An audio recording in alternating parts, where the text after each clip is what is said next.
સદગુરુ મહારાજનું પહેલું વચન આજનું હતું કે તારે છોડીને કાંઈ નથી. ગુરુ મહારાજનું વાક્ય છે. હવે તકલીફ ક્યાં પડે છે? માણસને તકલીફ પડવાનું કારણ શું? ખરેખર કહું ને, ખરેખર સત્ય બોલું ને તો મારાથી શરૂઆત કરું અને પછી તમને બધાને પછી એટલે તમને તો કેવું ખોટું પડે તો મારાથી શરૂઆત કરું, પછી જ્યાં જ્યાં કાંઈ પણ તકલીફ પડતી હોય તો સમજી લેવું ભજન ઘટે છે. જીવનના કોઈ પણ પ્રસંગમાં કાંઈ પણ તકલીફ પડે એટલે સમજી લેવાનું કે આપણું ભજનમાં ધ્યાન ઓછું છે. અથવા વધારે કહું, દીપમાં જાઓ તો ગુરુના વચનમાં આપણને હજી એટલો પ્રેમ નથી. હાવ સાચું કહું ને, હાવ સાચું તો આપણને હજી પૂર્ણ વિશ્વાસ ગુરુના વચનમાં નથી. તારે છોડીને કાંઈ નથી, ગુરુ મહારાજ કહે છે, બધે પરમાત્મા છે. તો હવે કોઈ ગમે એ કરે તો વાંધો ક્યાંથી પડે છે? હું ઘણીવાર બહુ મોજમાં હોઉં ત્યારે કહું કે કોક આવીને મને છરી મારી જાય અથવા કોક આવીને નાનામાં નાનું એક ભૂલ કરે, મને તમાચો મારી જાય તો તકલીફ પડે છે, મારા ભજનમાં ઘટે છે. દાદા યાદ રાખજો, હું તો જેમ છે એમ કહું છું. આપણે સત્સંગમાં બેઠા હોય ને તોય કોક કાંઈક કરતું હોય અથવા કોઈ ગમે કરતું હોય તો આપણને તકલીફ પડે કે આમ ન કરે તો સારું, આમ હાલે તો સારું, આમ બરોબર કરે તો સારું. જો સત્સંગમાં બેઠા હોય ત્યારે આપણી અંદરની પૂર્ણ સ્થિતિ નથી રહેતી તો સંસારમાં ક્યાંથી રહીએ? તો એ બધુંય કારણ હોય ને દાદા, આવ મોટા મોટું કારણ હોય ને તો આપણી અંદર સ્થિરતા નથી. સ્થિરતા એટલે કઈ રીતે કે આપણે ભજનમાં એટલા સ્થિત નથી. બહુ મારા હું મને બહુ સમજાવવાની કોશિશ કરું. કોને?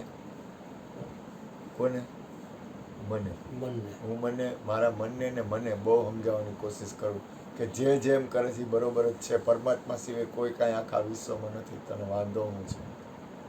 આખા વિશ્વમાં બાપભાઈ ભગવાન સિવાય કોઈ ન હોય તો એ ગમે એમ કરે, આપણને વાંધો કામ પડે? કોઈ ગમે એ કરે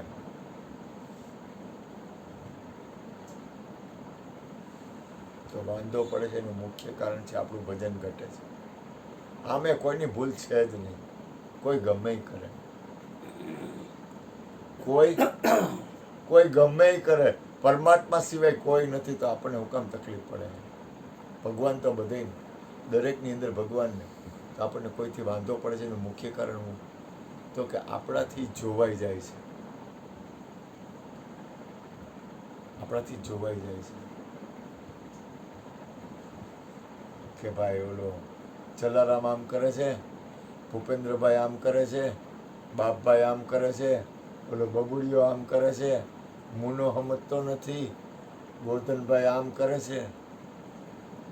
એ જોવાઈ જાય છે ને એટલે આપણી અંદર દોષ દ્રષ્ટિ દાખલ થઈ જાય છે. આ ભૂપેન્દ્રભાઈ છે એ પરમાત્મા છે, એ ગમે એમ કરે.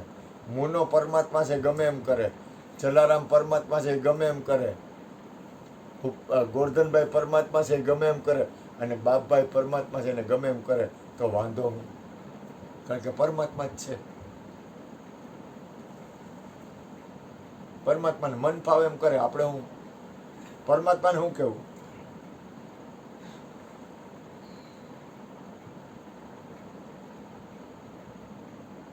પણ છતાંય થાય છે. પ્રોબ્લેમ ક્યાં આવે છે?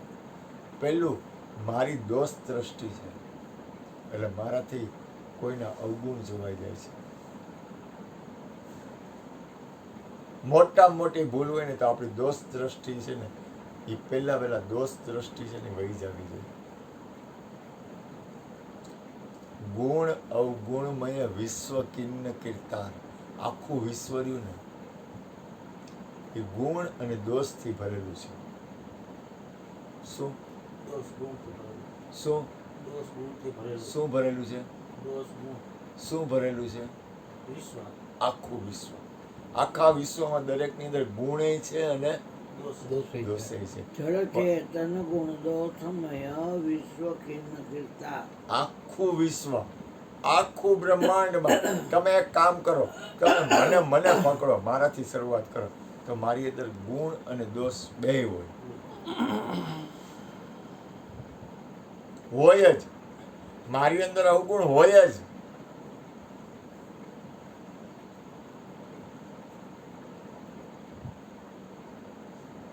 આખા બ્રહ્માંડની રચનામાં પરમાત્મા એક જ એવો છે જે ગુણ અને દોષથી પર છે.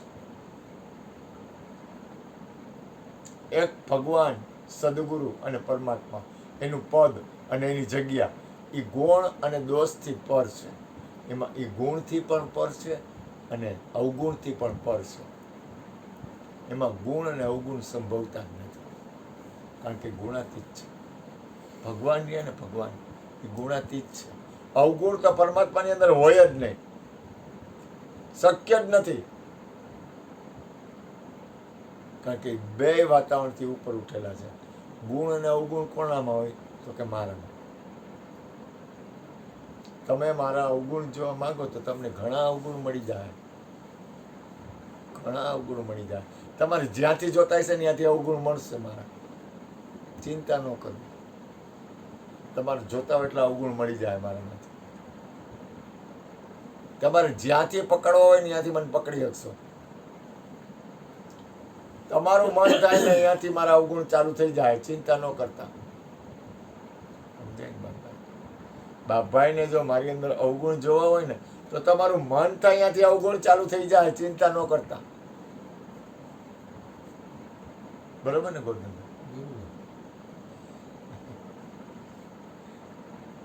એ મારા બાપ, આપણે હે ને પ્રભુને પ્રાર્થના કરીએ કે ગુરુનું વાક્ય ખોટું ખોટું આપણા હૃદયમાં ઉતરે. ગુરુનું વાક્ય કેવું? ખોટું ખોટું, ખોટું ખોટું હૃદયમાં ઉતરશે ને તો કોક દી ખાચું થઈ જાય. આખા વિશ્વમાં પરમાત્મા સિવાય કોઈ છે જ નહીં. મનથી કોઈનું ખરાબ ન વિચારવું કેટલું અઘરું છે ખબર છે? વચન કોઈને તકલીફ પડે એવું ન કહેવું કેટલું અઘરું છે ખબર છે? અને કર્મ એવું ન કરવું કે બીજાને બંધાઈ જાય, બીજો બંધાઈ જાય ને આપણે છૂટી જાય, કેટલું તકલીફ વાળું છે ખબર છે? મન, વચન અને કર્મ, આ જીવન છે ને, જીવન એ પેલા જીવન જીવતા આવડવું ને એ જ અઘરું છે સૌથી પહેલા. મનથી કોઈનું ખરાબ ન વિચારવું. બની શકે કોઈ પણ હોય, વાતો ઊંચી ઊંચી જ્ઞાનની કરી ગાય, પણ રેણી આવશે ને ત્યારે ગુરુના પદ ઉપર હોય ને એ ઠેબા ખાતો હોય મારા જેવો. ગુરુ રામકૃષ્ણ પરમહંસ હતા ને, એક જણો ગુરુ હતો તો એ કે તું ગુરુ છો? એ કે દાંત કાઢતા હતા. એટલે હું મને જોતો હતો. ખરેખર આપણે લાયક છીએ, માણસ બનવાને લાયક છીએ. આપણે માણસ છીએ ખરેખર. જુગાર રમતો હોય માણા કહેવાય? એ જુગાર રમે માણા કહેવાય? શું કહેવાય? હે? ઢોર નો કહેવાય ને જુગારી કહેવાય. એને શું કહેવાય? જુગારી. જુગારીઓ કહેવાય. શું કહેવાય? જુગારી. દારૂ પીતો હોય માણા કહેવાય? દારૂડિયો. દારૂડિયો કહેવાય. માંસ ખાતો હોય ને આમિષ ભોગી કહેવાય. પછી બીજી બાયુ પાસે જતો હોય ને વ્યભિચારી કહેવાય. ચોરી કરતો હોય ને ચોર કહેવાય. આ તો આપણે છે ને ભૂલ ન કરતા, આપણા ઉપર કાના, આપણા ઉપર હું તને કહું પેલા માણસ બનતા આવડે. આ તો ગુરુની કૃપા છે ને એટલે આપણે થોડાક હારા માણસ છીએ. વૈશ્યાની ઘરે જન્મ લીધો તો શું કરત? તો આપણે ક્યાં હોત? વૈશ્યાવાળમાં. વૈશ્યાની ઘરે જન્મ લીધો હોય તો આપણે ક્યાં હોય? ત્યાં જ હોય ને. તો આપણે ધંધો શું કરતા હોત? એ જ ધંધો કરતા હોત. અને કોઈક માંસ કાપવા વાળાને ઘરે જન્મ લીધો હોત તો આપણે માંસ કાપતા હોત. પછી કોઈ દારૂની બોટલનો મોટો ધંધાદારી હોત, દારૂનો મોટો કરોડપતિનો નબીર હોત ને મોટો દારૂનો ધંધા કરવા વાળો હોત, એની આ જન્મ લીધો હોત તો આપણે દારૂની દુકાન ઉપર જ બેઠા હોત. ચોરના ઘરે જન્મ લીધો હોત તો આપણે ચોરી જ કરતા હોત. બાપ કરે એક દીકરો કરે તો આપણા ઉપર પરમાત્માની કૃપા નથી કે આપણે ખોટા આપણે હાવ ખોટા સદગુરુના ચરણમાં બેઠા છીએ. ભૂલ ન કરતા. હું સારો માણસ નથી. સાંભળજો, હું શું બોલું છું, તમારે લોકોને જે કરવું હોય ને કરી લેવાનું. હું તમને ચોખ્ખું કહું, તમને જે મન થાય ને એ મારી ઉપર કેસ કરવાનો. તમને જ્યાંથી આજે એક છાપામાં એવું છે, એક મહાત્મા બધાને જમાડતા હતા, લાખો માણસ જમાડે, એમાં 80,000 લાખ માણસ થવાનું છે, 2 લાખ થઈ ગયું. તો એ સત્સંગ કરતા હતા, જમાડતા હતા. વ્યભિચાર તો મેં એનું સાંભળ્યું નથી, હજી એવું કંઈ બહાર નથી નીકળ્યું. તો એમાં એક્સિડન્ટલી કુદરતી ગમે બન્યું, એની ભૂલ હોય કે ન હોય મને નથી ખબર, એમાં થોડાક માણસો મરી ગયા તો ઓલા બિચારાને ભાગી જવું પડ્યું. કરતો તો એ કરતો તો સત્સંગ ને 100 કે ઉપર માણસ મરી ગયા. કાલે આપણો 75 નો હતો, આજ ક્યાંક 130 નો આંકડો. પણ હું તમને કહું, એક્સિડન્ટ થાય કદાચ, આપણે એ માણસનો બચાવ નથી કરતા અને એનો દોષ નથી ગણતા, પણ આ દુનિયા એટલે જાહેર કેવું કર્યું, આ માણસ આવા દુષ્કૃત્ય કરતો છાપામાં. કયા દુષ્કૃત્ય તો કે મફત જમાડતો હતો. સત્સંગ સભા હતી એની અંદર ભાગદોડ થઈ ગઈ. હે સત્સંગ સભા હતી, એમાં ભાગદોડ થઈ ગઈ. સત્સંગ પૂરો થયો ને એમાં વરસાદ આવ્યો, ગમે થયું હોય, જે બન્યું હોય એમાં ભાગદોડમાં માણસો મળી ગયા. તો હવે એ બિચારાનો થોડી વાત છે એમાં. એટલે આ દુનિયા છે ને, આજે હું તમને કહું, તમારે મારા દોષ જ જોવા હશે ને તો તમને ગમે ત્યાંથી મળી જાય, મોજ કરો. એમ મારે તમારા દોષ જોવા હશે ને તો તમને ગમે ત્યાંથી દોષ તમારા જોવા મળી જાય. એટલે દોષ દ્રષ્ટિ પહેલા વહેલા ઉડે. આખા વિશ્વમાં પરમાત્મા નક્કી થાય ન થાય. જ્ઞાનમાં તો હમણાં હું ઘણા કહું, પરમાત્મા સિવાય કોઈ નથી હો. એટલે અમારા જ્ઞાની લોકો એમ ક્યાં ને પરમાત્મા નક્કી નથી, પણ દોષ તો મારા દેખાય છે.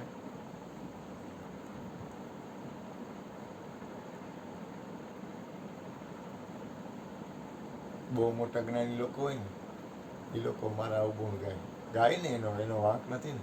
ગાય હું કામ ગાય તો કે આને પરમાત્મા સિવાય બીજો છે નહીં, છતાંય બીજો દેખાય છે, તો એ મારો દોષ દેખાણા નહીં.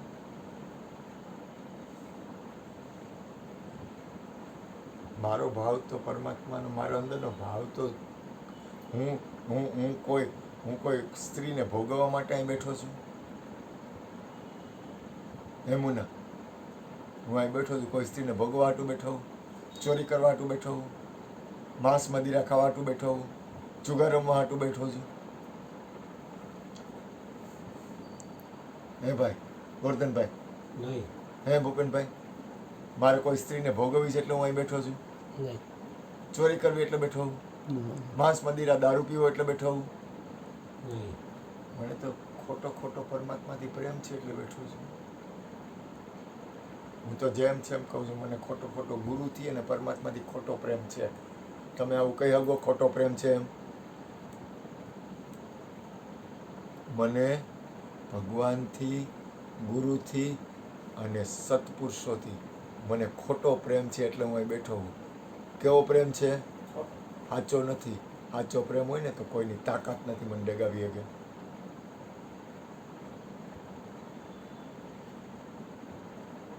મને આ બબુડિયાથી ખોટો પ્રેમ છે એટલે બેઠો છું. મને મારા ગુરુથી ખોટો પ્રેમ છે એટલે બેઠો છું હું અહીંયા. કેવો પ્રેમ છે મારા ગુરુથી? હાવ ખોટો પ્રેમ છે. સાચો પ્રેમ હોય ને તો કોઈની તાકાત નથી મને અહીંથી ડગાવી શકે. મારા જીવનમાંથી હું કોઈ દી ડગું નહીં. કદાચ મારા શરીરને ડગાવી દે પણ મારા જીવનથી હું ડગું નહીં. મને તમારા બધાથી કેવો પ્રેમ છે? તમારા બધાથી મને ખોટો પ્રેમ છે. પરમાત્માથી ખોટો પ્રેમ છે. ગુરુથી મને ખોટો પ્રેમ છે. આ માથી ખોટો પ્રેમ છે. હરજીવન બાપાથી ખોટો પ્રેમ છે. મને બધાથી ખોટો પ્રેમ છે. સાચો પ્રેમ હોય ને એને કોઈ ડગાવી ન શકે. આ વિશ્વની કોઈ સત્તા નથી એને ડગાવી શકે. અને ડગાય નહીં. સમજાય ને બાપભાઈ? હા, ખરેખર જેમ પ્રેમ હોય ને ત્યારે ગમે એ વાતાવરણ આવે ને, ઈશ્વરનું કોઈ પણ વાતાવરણ આવે ને ડગાવી ન હોગે, એને પ્રેમ કહેવાય.